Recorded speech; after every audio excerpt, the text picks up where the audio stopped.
not a lawyer, but the security guard that's suing Cardi B for assault is apparently suing her for $24 million. Because she's suing me for $24 million. And for context, in case you're late to this case, these are the plaintiff's injuries. So it was day 3 of the trial and Cardi B was back on the stand. She had a new wig and the whole day was a bit spicier than it was yesterday. If she was recording you, why does it matter? Because she's a security guard and I'm going to a doctor's office. It definitely mattered. You were causing a disturbance. Maybe I she wasn't wanted to causing record a you. disturbance. Time out. Do you agree that you were a guest in that building? You were Yes. a visitor, correct? Yes or no? Yes. Okay. You were causing a disturbance in the building. She started the disturbance. Now, something that's worth noting for this trial is that prior to the trial starting, the judge ruled that any of Cardi's prior bad acts cannot be mentioned during this trial. So things like her allegedly throwing a microphone in the audience in Las Vegas, or any prior police reports, gang affiliation, or other media coverage could not be brought up during this trial, which of course was bad news for the plaintiffs because they were fighting to get some of that stuff brought in. That said, during day 3, the plaintiff's attorney did repeatedly ask Cardi about her behavior with Imani that day. You used the F word during that fight, didn't you? Yes. What other words did you use? Tell us in your own words what you said. I said, "Bitch, get the fuck out of my face. Why are you in my face? Why are you recording me? Ain't you supposed to be security?" Tell it to her now. Go ahead. Huh? Say it again. Say it. Objection, Your Honor. You want me to say it to her I want face? you to tell it to her face what you said on that day so she can hear it for herself again. Objection is sustained. Awkward. The attorney also brings up that while Cardi B was pregnant at the time of the incident, the security guard didn't know that. And pregnancy doesn't prevent you from waving your fingers in people's faces. You had both of your hands free to do whatever you wanted to do, correct? Yes or Yes, yes. no? Okay. And if you wanted to scratch or cut her face with your right hand or your left hand, if you wanted to do it, you could have done it, correct? But You're I not didn't. disabled, But right? I didn't because I had a baby inside me. How did she know? Time out. Time out. Are you disabled? Yes or no? At that moment, when you're pregnant, I'm very disabled. You want me to tell you the things I can't do? Fine. What was your I was pregnant. I couldn't protect myself, even if I wanted to. She's like twice my size. No problem, no problem. So throughout the day, the attorney continued to emphasize Cardi's anger on the day of the incident, at one point even asking her to rank it on a scale of 1 to 10. But many of Cardi B's responses emphasized that she was at a medical appointment that day where she says all things should be kept private. She also says that Imani was at her place of employment and should have remained professional. And she also kept mentioning the size difference between the two of them. I don't think I was like on a high level of angry. I was more on a high level of concern. And why were you concerned? Because I'm pregnant and this girl's about to fucking beat my ass. Hello? Hello. Hello, I'm here. So you said she's bigger than you? Is that correct? Absolutely. How do you know that? I mean, look. I'm looking. I don't agree with that. What is your basis? Are you saying she's physically bigger? She's taller? I mean, you have her medical records, I right? don't have anything. I'm asking you the questions. I mean, I was 130 pounds at that time. So she's overweight, right? In your opinion. Objection, relevant. Sustained. She's a little. You don't need to answer that. Did you make fun of her that she was overweight when you were there in the hallway? I don't think so. Did you call her fat? No, I was calling her a. The attorney next focuses on Cardi's nails from that day. It turns out that the reason Cardi was even in LA for that weekend was because of the 2018 All-Star Weekend. And there's actually pictures of her from that weekend showing how her nails were designed. The shape that I had that week, it wasn't like a shape that is like harming. It was like a square coffin shape. So it didn't have like no points or like sharp edges and stuff like that. I mean, there's pictures of me of that week everywhere. So then the attorney asks her about some of the words Imani may have called her during the altercation. Do you know what the word ghetto means? Objection, Your Honor. me, Yeah. if somebody calls me ghetto, it depends on how you're using it, but I don't really feel offended if you call me ghetto.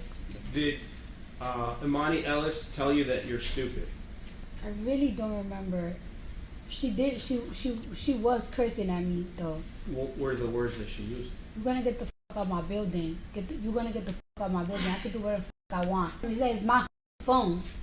It's my phone. You're in my building. That's what she was telling me. And she was like, oh, she also, oh, yeah.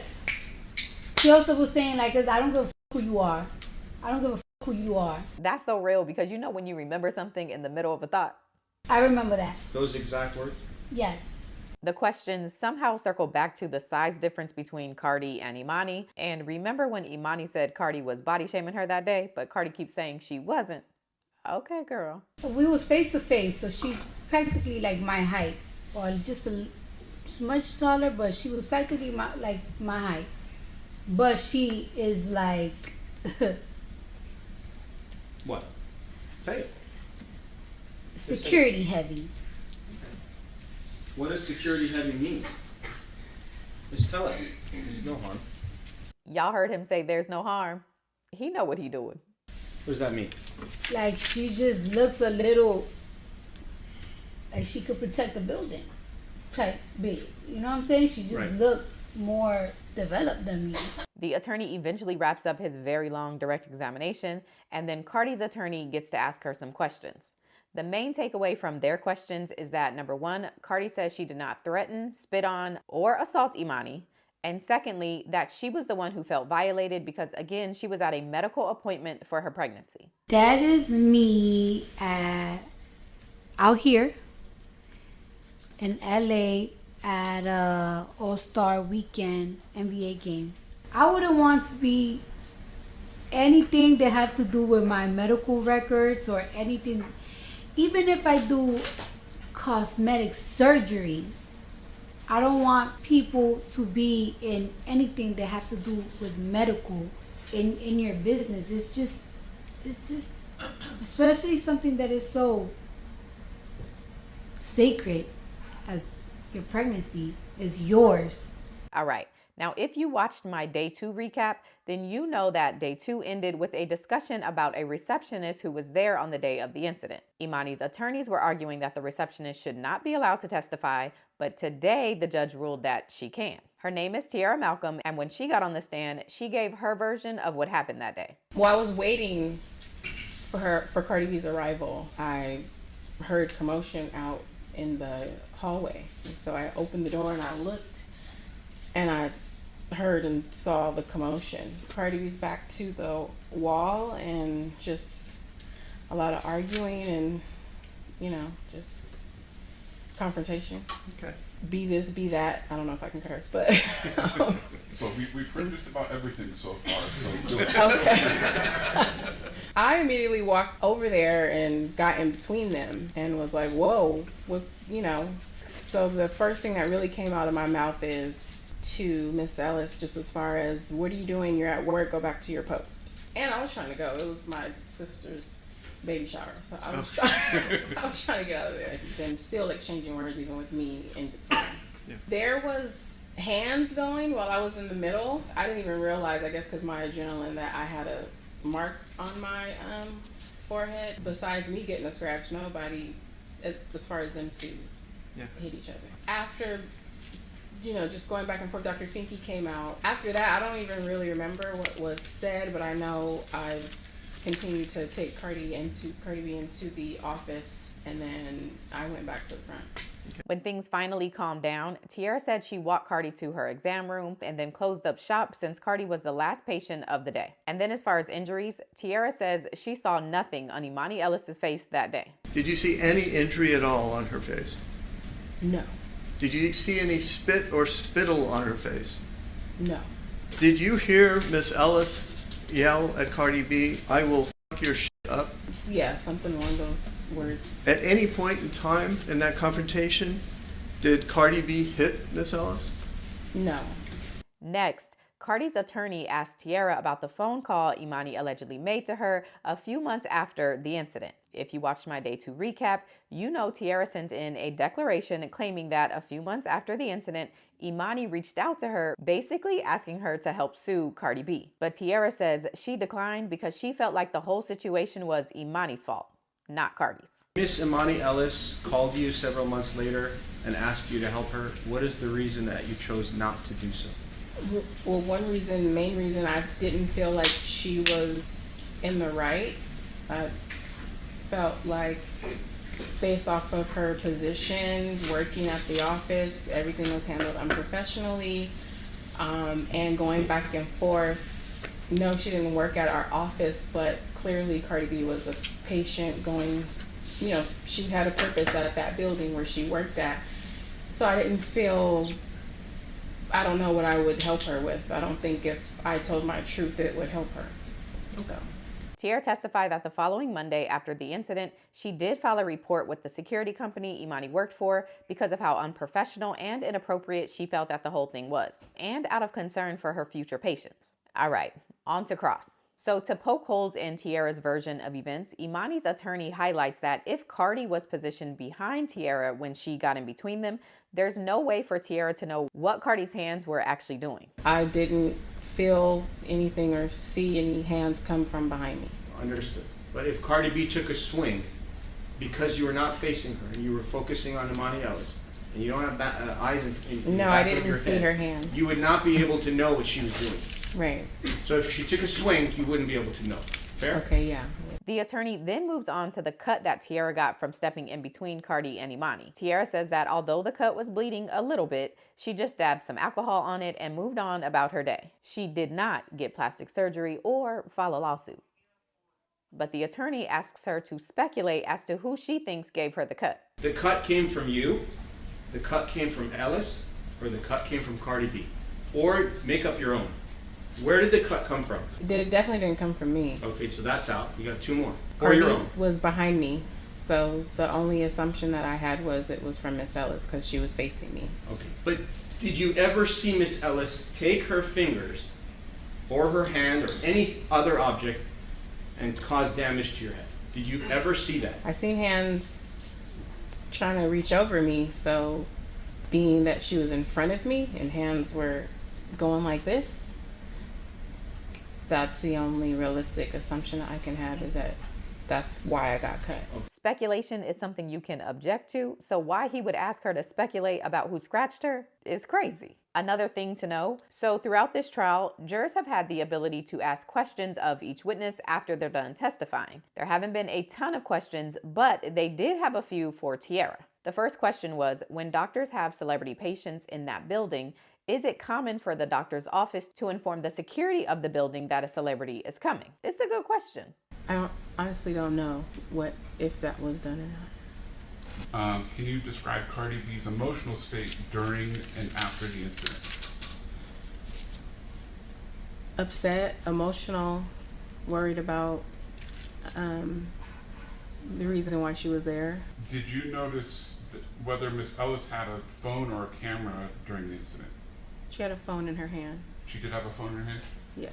All right. Okay, moving on to the final witness of the trial. Yes, the trial ended on day 3, and that witness was the doctor Cardi B had come in to see. His name is Dr. Finke, and here's his version of what happened that day. I was in my office, in my office's office, and then heard a lot of yelling, so I immediately got up, ran down the hall, and went out into the hallway. As soon as I got into the hallway and realized what was going on, my receptionist was between the plaintiff and the defendant. There was a lot of yelling, a lot of finger pointing, and at one point, my receptionist was struck, not hard, but I remember it was like on the shoulder kind of thing. I think it was her right shoulder. And there was a phone in the security guard's hand, and the phone kept going back from the ear to point and then back to the ear. And at one point, kind of both hands were kind of flailing, but not closed fists or anything like that, more swatting. Did your receptionist show you a cut on her forward afterwards? Very minor. Okay. What happened next? I tried to de-escalate the situation, separate the two, and get our security guard back in the elevator and off the floor. I was trying to match sort of with body, language, the intensity of it to get across the point that this was not okay. This is your job. And who did you address that to? Ms. Ellis. There was a lot of name calling going back and forth, but my primary objective was to get our security guard back in the elevator and off the floor. And I can't remember if I was holding the elevator door open or I've been trying to think about that. I have no idea. I think at that point there was enough distance between the parties that there was no longer any gestures that could be construed as violent. As soon as Miss Ellis stepped back on the elevator, Cardi and Tiara were heading back into my office.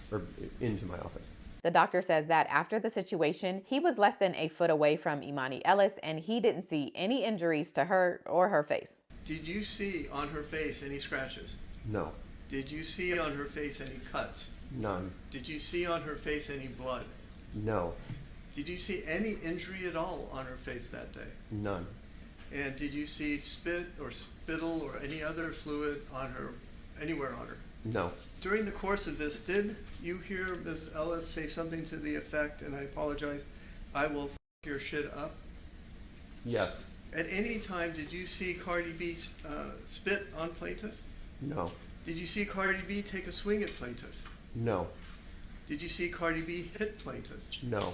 Did you see Cardi B scratch or cut plaintiff with her fingernails? No. Dr. Finke also testifies that Cardi did not have 3-inch nails that day, and he knows this because he has a habit of looking at people's nails. I make a point of looking at people's fingernails. I have no idea why. It sort of lightens the room when you're doing an exam, when you're about to do a pap smear, to say, oh, that's a really cool color, where'd you get it? And it would have just stuck out to me. Dr. Finke says that after this incident, he filed a report regarding Imani Ellis's behavior because he wanted her gone. Given what I had witnessed of the conduct of our security guard when I was out there, I said she needs to go. Then my administrator on Monday morning, I think took Tiara down and made a statement for the building, and then the building proceeded to do what they did. See, I think Imani is confused. At first, she was saying that Cardi B is the one who got her fired, but it actually seems like it was Dr. Finke. On cross-examination, Imani's attorney highlights that Dr. Finke was not out in the hallway the whole time of the incident, so there are things that he could have missed. The attorney also says that with a patient list that includes other celebrities, it may be in Dr. Finke's best interest to be here testifying on Cardi's side. You are here because you want to testify in favor of your patient, correct? I'm here because I'm one of 4 people who were in the hallway that day. Right. And I'm just flabbergasted by the allegations that don't seem congruent with what I saw that day. It's very important for me to tell what happened that day and to ensure that anybody coming to my office, celebrity or not, doesn't have that type of experience. Imani's attorney shows Dr. Finke the picture of Cardi at All-Star Weekend from 2018 and asks him if these are the nails he remembers from that weekend. And he says, yes. The fingernails that are in this picture, are these the same fingernails that Cardi B was wearing when she entered your office on the date of the incident? I think so. The final note from the day is that Dr. Finke says he canceled all of his afternoon appointments on a day's notice so that he could make it to this courtroom to testify. And he says he is not getting paid from Cardi's side or anyone's side to do it. He's here because he wants to be. And with that, the trial ends. It sounds like they will be back on Tuesday for jury instructions, and then we'll see how long it takes for the jury to come back with a verdict. So what y'all think? If you got these scratches from Cardi B, would you sue her for $24 million?